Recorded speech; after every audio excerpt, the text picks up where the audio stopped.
বৈশ্বিক বাজারে গ্যাসের দামে অস্থিরতা ও সরবরাহ সংকটে ভুগছে বহু দেশ।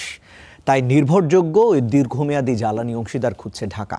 সেখানে আলোচনার কেন্দ্রে রয়েছে মালয়েশিয়া। ঢাকার এই চাহিদা কতটা পূরণ করতে পারবে কুয়ালালামপুর, সেই প্রশ্নের উত্তরই খুঁজেছেন সহকর্মী কাজী শাহরিন।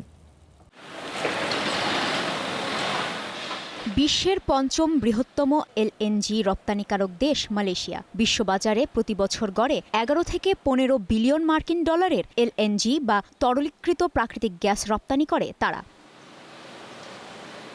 আন্তর্জাতিক বাণিজ্য সংস্থা ও মালয়েশিয়ার পরিসংখ্যান ব্যুরোর তথ্যমতে গেল বছর 28.8 মিলিয়ন টন এলএনজি রপ্তানি করেছে মালয়েশিয়া, যার মূল্য 11.7 বিলিয়ন মার্কিন ডলার।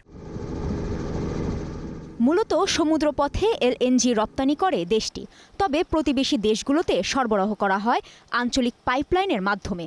মালয়েশিয়া থেকে বাংলাদেশের সমুদ্রপথের দূরত্ব কাতার ওমানের তুলনায় অনেক কম।